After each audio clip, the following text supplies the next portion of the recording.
Hello दोस्तों, welcome back to my channel. कैसे हैं आप सभी लोग? आई होप बहुत अच्छे होंगे और पढ़ाई बहुत ज़ोरों शोरों से चल रही होगी।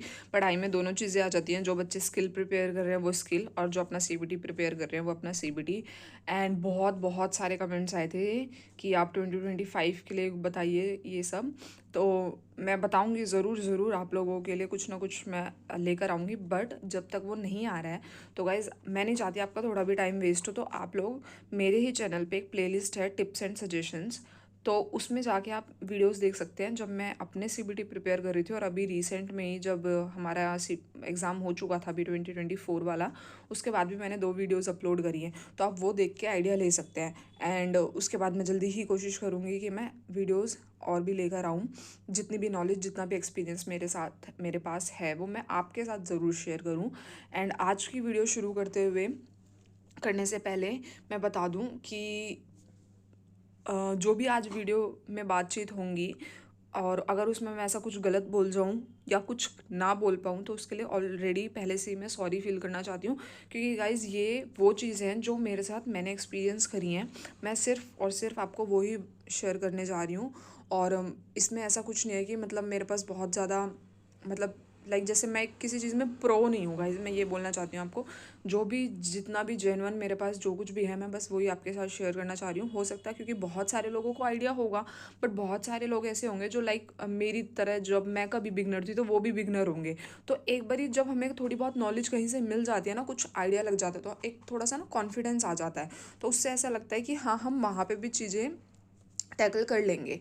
तो बस इसी नोट के साथ वीडियो को करते हैं स्टार्ट। और जैसे कि आप इतनी सारी बातों से समझ ही गए होंगे कि ये होने वाली है SSC steno skill test experience, जो कि मैंने 2 बार स्किल दिया। तो मेरा क्या एक्सपीरियंस रहा है वहाँ पे, कैसे क्या क्या चीज़ें होती हैं, क्या प्रोसेस होता है starting to end. I am gonna share it with all of you as it is, जैसा मेरे साथ वहाँ जो हुआ था स्टार्टिंग टू एंड। ठीक है? तो हाँ जी, जो जिस चैनल पे आप ये वीडियो देख रहे हैं उस चैनल का नाम है द जेन्युइन फीलिंग 15, और नाम की तरह ही पूरा कंटेंट भी वैसा ही होता है। तो I am humbly requesting you all, please like, share and subscribe and watch the video till the end, so that you can get all the information about the skill test. And क्योंकि आप जब बीच में skip कर देते हो या पूरा नहीं ध्यान से देखते हो, फिर आप कमेंट करते हो, एंड जब तक मैं कमेंट के रिप्लाई करती हूँ, मतलब मैं बहुत कोशिश करती हूँ कि मैं 100% कमेंट के रिप्लाई करूँ, बट जब तक कई बार मैं होता तो आप वेट करते हो या टाइम जाता है, तो उस चीज़ से बचने के लिए आप वीडियो को ही एक गो थ्रू में पूरा देख लो। छोटी सी वीडियोस होती हैं, आपके काम की ही होती हैं। तो ये हो जाएगा ना कि आपको कमेंट्स करने का, डाउट वाले इतने ज़्यादा कमेंट्स करने का ऑप्शन नहीं मिलेगा। हाँ, आप मेरे को अप्रिशिएट कर सकते हो, वो वाला मैं रख लूँगी कमेंट।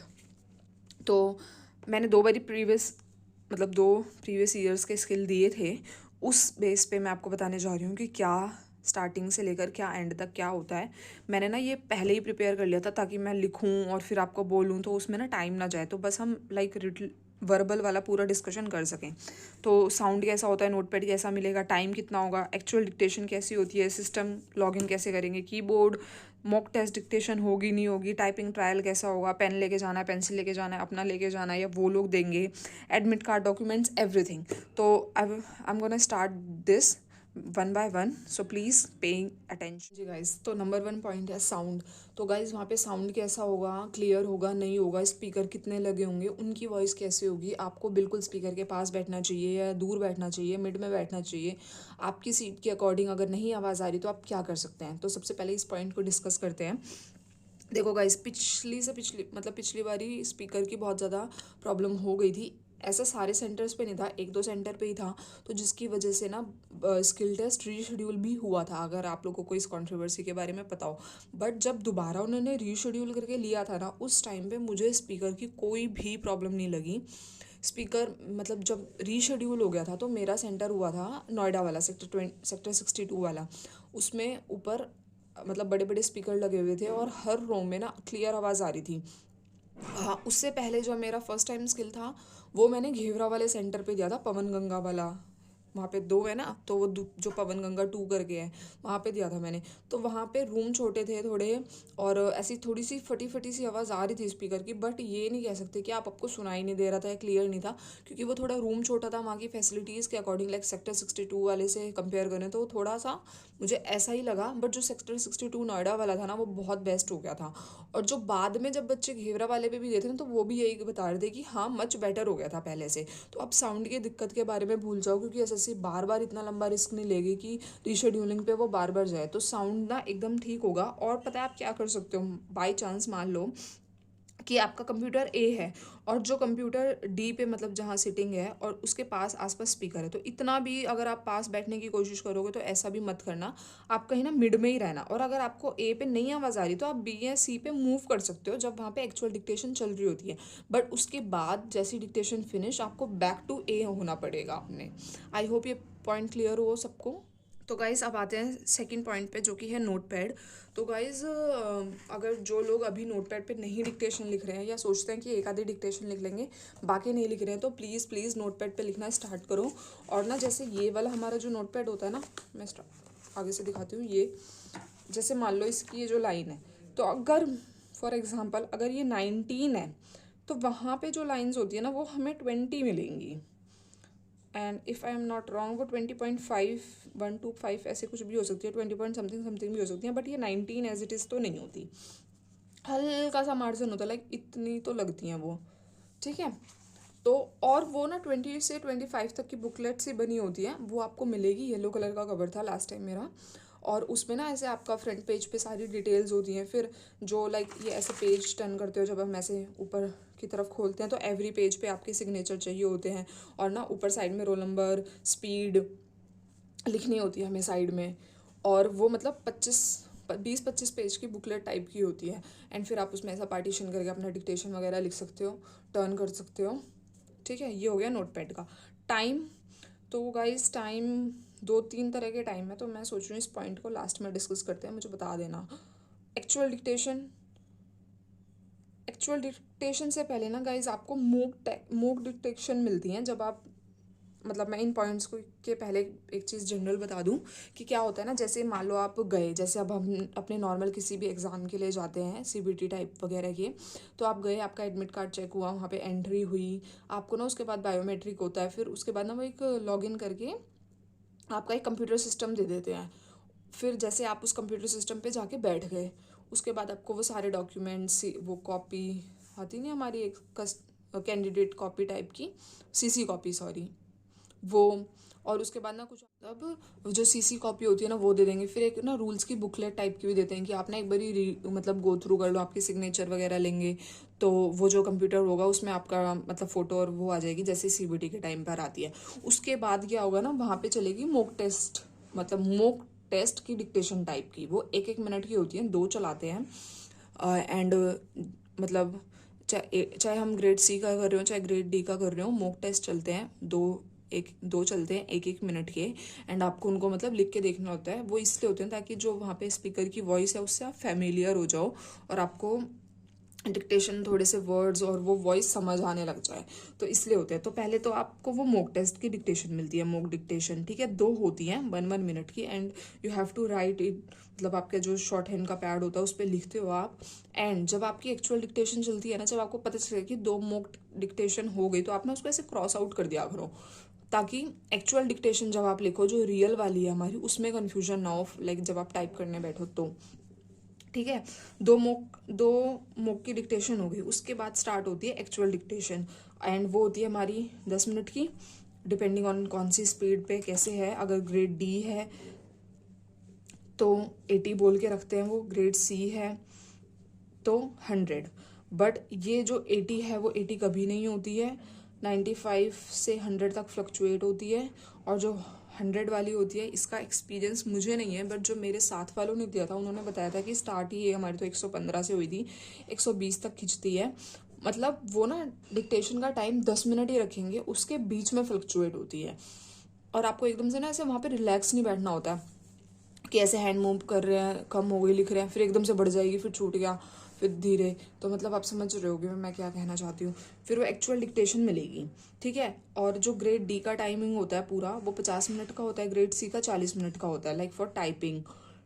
एक्चुअल डिक्टेशन मान लो हो गई, फिनिश हो गया 10 मिनट का टाइम, उसके बाद ना आपको 10 मिनट मिलते हैं, जो ये टाइम वाला पॉइंट है, 10 मिनट मिलते हैं, आप वहाँ पे रीड कर सकते हो अपना जो आपने अपने शॉर्ट हैंड पे लिखा हुआ है, पूरी आउटलाइंस आप उसको रीड कर सकते हो, देख सकते हो, समझ सकते हो। इतने में क्या होता है, जो आपका कंप्यूटर वाली स्क्रीन होती है ना, उस पर टाइपिंग वाला स्टार्ट हो जाता है, ठीक है। तो वहाँ पे ना टाइपिंग में भी यहाँ पे मैंने पॉइंट लिखा था कीबोर्ड, वहाँ पे कंप्यूटर पे टाइपिंग के लिए टाइम ऑन हो जाता है, लाइक ट्रायल टाइप का, ट्रायल पैसेज आ जाता है, उसमें से आप कीबोर्ड चेकिंग कर सकते हो, लाइक ABCD लिख दिया आपने, ब्राउन फॉक्स लिख दिया, कुछ भी लिख के देख लिया। उससे क्या होता है ना कि आपको आइडिया लग जाता है कि आपका कीबोर्ड सारी कीज काम कर रही हैं या नहीं कर रही हैं, अपना थोड़ा माउस चेक करके देख लिया करो, ऐसे सब। तो फिर वो शायद 10 से 15 मिनट का टाइपिंग होता है, पता नहीं 5 मिनट का होता है। Guys I am not sure about the timing, मैं थोड़ा सा भूल गई, बट ये है कि मतलब वो मिलता है ट्रायल का, फिर वो ना अपने आप सबमिट हो जाता है। उसके बाद जो है आपका एक्चुअल टाइपिंग का जो आपको ये पैसेज से इंग्लिश में ट्रांसक्राइब करना है, उसका टाइम स्टार्ट होता है। अगर आपका ग्रेड D है तो 50 मिनट मिलेंगे, ग्रेड C है तो 40 मिनट मिलेंगे, एंड वो स्टार्ट हो जाता है। लाइक जैसे हमारा CBT में नहीं कोने पे टाइम लिखा आता है, वैसे ही लिखा आ जाएगा। फिर आप अपना वो मैटर टाइप करोगे पूरा स्टेनो से इंग्लिश में, ठीक है। ये हो गया पॉइंट, ये टाइपिंग ट्रायल का मैंने बता दिया। हाँ, पेन और पेंसिल, गाइज आप अपने खुद के पेन लेके जा सकते हो, जिस पेन से भी आप लिखने में कंफर्टेबल हो। अगर आप पेन से राइट करते हो, और आप अपनी पेंसिल लेके जा सकते हो, लाइक जैसे अप्सरा की स्टेनो पेंसिल हमें यूज़ करते हैं, ये लेके जा सकते हो, या जो भी पेंसिल आप यूज़ करते हो, मतलब आपको अपनी खुद की पेंसिल, इरेजर, शार्पनर, स्केल, ये लेके जाना होता है। और अगर आपके पास एक ट्रांसपेरेंट कलर का जो पाउच होता है ना, अगर वो है तो आप उसमें मतलब डाल के लेके जा सकते हो। ऐसे कोई ब्लैक कलरफुल या ऐसे प्रिंटेड वाले नहीं चलेंगे, ट्रांसपेरेंट होना चाहिए, उसमें डाल के आप ये सारी चीज़ें ले जा सकते हो। लाइक जैसे पेंसिल हो गई, 3 4 5 पेंसिल रख लिया करो गाइज। लास्ट टाइम पता है कि आज हम ना गर्ल्स की चेकिंग नहीं होती अलग से, वहाँ पे थे सारे, इतनी लंबी लाइन थी, उसमें ना 2 लड़कियाँ ऐसी थी, लाइक उनके पास नहीं था, उनको लगा कि वहीं से मिलेगा, तो हमने कहा नहीं, वहाँ से नहीं मिलता, आपको लेकर आनी होती है अपनी। और वो पेंसिल से लिखती थी, पेन से लिखती तो भी एडजस्ट हो जाता। फिर हम जो मतलब 6-7 लड़कियां लगी हुई थी ना लाइन में, फिर सब जैसे मैं भी 4-5 पेंसिल लेके जाती हूँ, 5 लेके गई थी, और भी बच्चे लाए थे, 1 ही 2 लड़कियां थी जो 1-1 2-2 लाई थी। फिर हम सब ने अपनी 1-1 दे दी कि भाई आप ले लो, मतलब 2-3 तो होनी चाहिए ना पास में। और घर से भी शार्प करके लेके जाया करो, और ऐसे नहीं कि एकदम पिन पॉइंट बना लो, मतलब जैसे हम शार्प करते हैं तो पेंसिल अलग होती है, बट जैसे उससे ना ऐसे थोड़ी सी लाइन वाइन ऐसे ऐसे कर दिया करो, ऐसे से 1-2-3-4 पेंसिल को जितनी भी आप लेके जाओ, अपना शार्पनर, अपनी इरेजर, अपना स्केल, पेंसिल्स, वाटर बॉटल भी ले जा सकते हो आप अपनी, वो भी वह ट्रांसपेरेंट होनी चाहिए। तो ये तो सारी बात होगी पेन और पेंसिल की। टाइपिंग ट्रायल मैंने आपको बता दिया, मॉक टेस्ट की डिक्टेशन बता दी। सबमिशन वही है गाइस, जैसे ही आप अपना लिख रहे होगे, अगर 50 मिनट कंप्लीट हो गए कंप्यूटर बंद हो जाएगा। उससे पहले लिख लोगे तो आपको दिख जाएंगे वहाँ पे थोड़ी सी चीज़ें कि भाई आपने इतने मतलब स्ट्रोक्स टाइप करे हैं, और अगर नहीं तो फिर वो सबमिट ही हो जाएगा। सिस्टम लॉगिन, ये वही वाली बात होगी, जैसे हम जाएंगे वहाँ पे स्टार्ट होगा हमारा क्या कहते हैं बायोमेट्रिक के बाद, मतलब जब हमारा टाइपिंग वाला होगा डिक्टेशंस के बाद, ये अपना सिस्टम लॉगिन, उसमें मतलब हमारी स्क्रीन एक्टिवेट हो जाएगी फॉर पैसेज ट्रायल टाइपिंग के लिए। एंड सबमिशन हो गया, लास्ट में सबमिट हो जाएगा। एक्चुअल डिक्टेशन मैंने बता दिया आपको 10 मिनट की होती है, उससे पहले 2 मॉक डिक्टेशन मिलेंगी आपको, एंड एक्चुअल आपको टाइप भी करनी होगी। कीबोर्ड का बता दिया, अगर कुछ बाई चांस कीबोर्ड में आपको प्रॉब्लम लगती है तो आप जब वो ट्रायल ले रहे होगे पैसेज का कीबोर्ड पे, तो आप उस टाइम पे अपना कंप्लेन करके चेंज भी करा सकते हो। एंड एडमिट कार्ड, जैसा हमारा नॉर्मल CBT का एडमिट कार्ड निकलता है, वैसे इसका भी एडमिट कार्ड निकलता है। अगर आपने C क्वालिफाई करा है, मतलब C और D करा, तो उस पर बोथ होगा, अगर ओनली D करा तो 1 होगा। और एक ही दिन में हो जाते हैं स्किल टेस्ट, मतलब एक बारी हम मान लो D वालों का पहले है तो D वाले दे देते हैं, फिर निकलते हैं बाहर, एग्जिट हो जाता है पूरा, लाइक जैसे प्रॉपर होता है। फिर आपकी दोबारा एंट्री होती है और दोबारा सारी चीज़ें वही प्रोसेस होता है।